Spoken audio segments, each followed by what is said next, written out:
Might say we're ready, player one, to record. Ready to record? I get it. I wasn't even sitting down yet. Well, that's usually how you start videos. That's how I usually start it. That's right. Hello, everybody. We saw a terrible movie last night. Oh my god, it was bad. Not.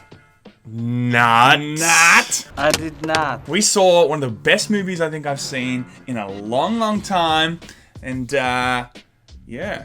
Sam's really annoying to watch movies with that he likes because he turns to you in the middle of the movie really loud. He's And like, makes awesome jokes. "Do you think this is awesome?" And you're just sitting there, you're just like, "Oh, God." Who's that guy? What did that guy say when I said, who's that guy? It was so good, though. It's one of those movies I had to keep turning to the left. I'm like, bro, how good was that scene? How good was that scene? He was like, shut up, Sam. I'm trying to watch this damn movie. I have an idea, Sam. How about we just tell them about the damn movie? All right, let's do that. You guys ready? Player one.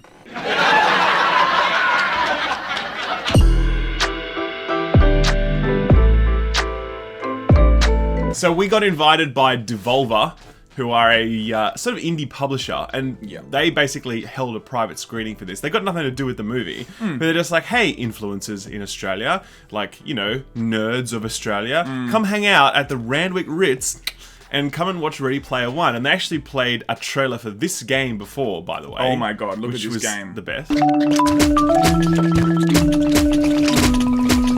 This world. Finally, John could flop about freely.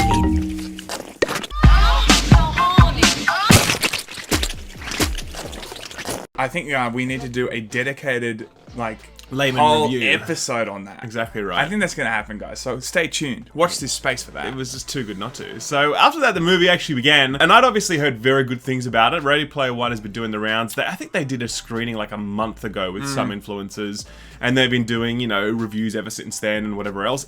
Most people I've heard from said it was great. Kotaku said it sucked. I think they're the only negative review that I read. They were What like, was it the just reason for that? They were like, it just tries too hard.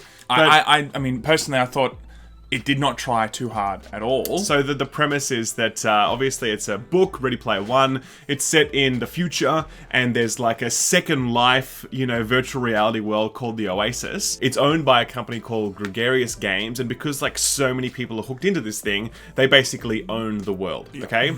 And the creator of this, his name's Halliday, he died and he left little Easter eggs throughout the game world. And the people that find 3 of them eventually unlock the final Easter egg, and that means that then they own the Oasis and they can control its fate.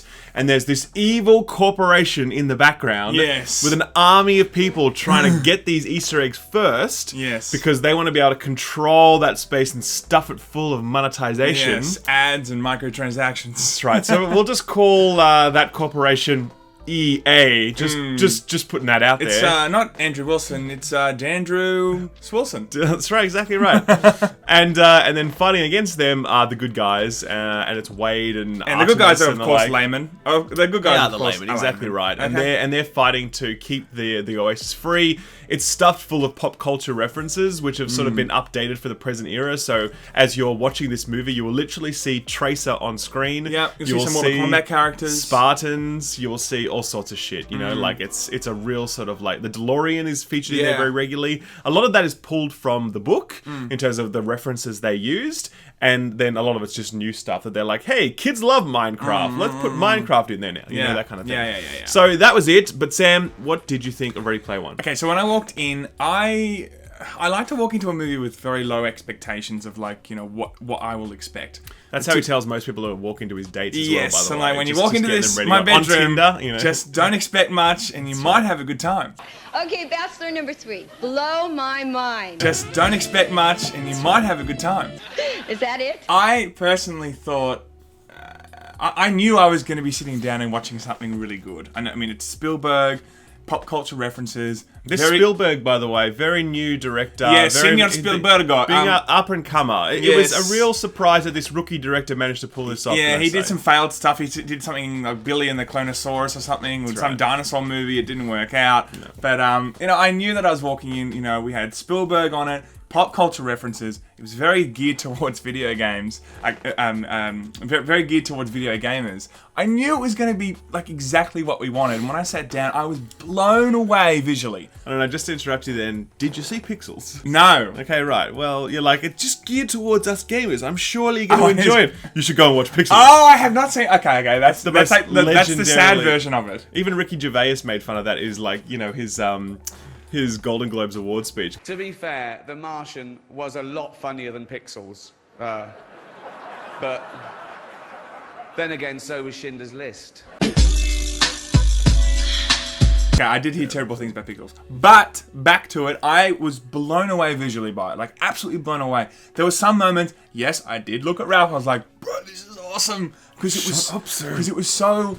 It's probably the most in-touch movie I've ever experienced when it comes to video games and gamers and pop culture and all that kind of stuff. Like, it all just worked so well. There's so many little Easter eggs that there'd be a character walking past in the background and be like, oh yeah, that guy, or this guy, or that guy. Like, it was so in touch. It was so in touch. Because I think that could have easily come across in a way that felt a bit like it was pandering to like the video game community or pandering to the pop culture. Like, they could have easily just put it right in front of your face all the time, but they didn't do that, you know. Like, and I think it's one of those movies where you can go back 3 or 4 times and watch it, and you'll see more things in the background again definitely. and again. I'm sure you there's know? going to be all these movies that pop up on YouTube that's like the 185 characters you missed. Yes. With like those thumbnails with like one red circle. But I was in going to fact, say... it's 185 red circles. It's just nothing but red circles. Or it's just like a blue sky. We were talking about last night, and there's like nothing in the sky, and there'll be a red circle. Everyone always falls for those. I'd say that I was very worried that Steven Spielberg would go full old man on this and be like, this is what young people like, isn't it? I'm a genius director. I'll tell them what's fun and what's cool. Yeah. And it wasn't like that. It was actually, as Sam said, really in touch.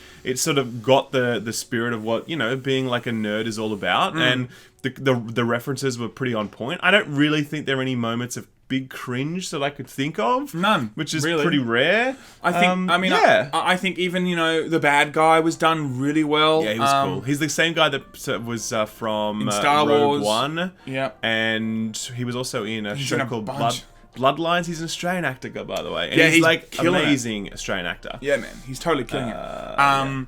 You know, I think that he played his role really well. You know, the corporate giant that, like, you know... The Andrew Wilson. Really, Andrew pretty much. Wilson. Yeah, yeah, of course, Andrew Wilson. You know, he played his role really well. I think the interactions were very genuine. I think the young actors were really good. Yeah, they were, actually. I thought that it was just it didn't feel at all laboured at all in any scene. Like, you know, we saw Tomb Raider, for instance, and it just felt like it was off the mark in so many ways. This just felt like... I didn't feel like it was off the mark. I just felt it was like just painfully straight down the line. Yeah, you know what I mean? Like, it was just missing a lot of things, I thought. And, like, this feels like it just got so many things right, you know? But it is pretty cool to see, like, a car chase with the DeLorean, and they're racing against the Tron bike, and they're outrunning the T-Rex from Jurassic Park, and then they're trying to dodge Kong from King Kong. You know, like, all of these... Thanks, Ralph, because we didn't know what Kong was... It could have been Donkey Kong, you fucking dickhead! There was no Nintendo characters. There was only one Star Wars reference too. I thought maybe it's too much money to implement them. That's what I thought. Yeah, I wonder if Nintendo are like, listen, dude, I can't believe they didn't put Nintendo in there. Yeah, there definitely would have been a place for Mario. There was definitely a discussion where the director's like, we'd really like Mario in this, and Nintendo are like, nah. You're like, we want $1 billion. That's right, yeah, totally. And I guess, was there any Star Wars? They mentioned the Falcon. They mentioned the Millennium Falcon. That's right. But you can mention that without having to pay for it, I guess. Oh, really? Okay, maybe it's like, it's one thing to mention it, it's another thing to like put it in, you know? Right. Maybe, I don't know. If we wait here, my friend Mario will arrive. Yes. He's not here. Should we just keep waiting, guys? Next scene, you know? And then some Greek guy just like in a red cap with no M on there just walks in. It's not Mario, guys. So seeing those combinations of things going down at any point in time was really awesome. Yeah, the cinematography was fantastic. Just even this dance scene with the guy and the girl was just a really good scene because it was like a mix of this visual spectacular with like this tension that's building, plus also like an actual good love story between these two characters that was unfolding really well. It was exactly right. I mean, you felt like there was a genuine connection on screen. Like you felt like it was working very, very well. And yeah, like the visuals of that scene was just like, oh my god, it was good. And I think like, you know, the movie comes at a perfect time too. I think in terms of we are literally on the edge of a very, Here we go. Sam's getting all philosophical now. No, but we are on the edge of, a video game industry that could be very, very similar to that. I mean, that could be potentially 10 or 15 years off. Just don't expect much, and you might have a good time. Exactly right. You guys have seen VR chat. You know how close we are. No, but you know what I'm saying. That is, that's ghetto still. But like in 15 years' time, guys, like we can easily be seeing a very similar situation where like it is so realized, these worlds. It's so much better to be in those worlds that people are doing it right now with World of Warcraft and shit like that. They just sit there and it's a better world to be in. You will not be able to tell the difference between Ugandan Knuckles and yes, a real Ugandan. That's true. That's true. That's the On future. Knuckles and Ugandan Knuckles, you won't be able to tell the difference. Correct. But, it's a perfect time to bring this movie out. That's what I'm saying. They could have maybe done it in the 90s. They could have maybe done it in the early 2000s. But it's a perfect time because VR is like slowly getting to the forefront of what's next, I think. And with VR comes the hope that Sam will one day have a girlfriend. One day. A girlfriend. Even if she is just virtual. One day. Virtual is still good. Because So- he had this like suit on that he could feel things. yeah. I'm getting that suit. Exactly right. I'm definitely getting that suit. So overall, I would say that Ready Player One is a very, very good film. Like I really enjoyed it. I think it just hit every mark. There's not much I would have changed about it, to be honest with you. When it comes to a pop culture, video game focused film, like that's pretty rare that you can say that. Is it the greatest video game movie of all time?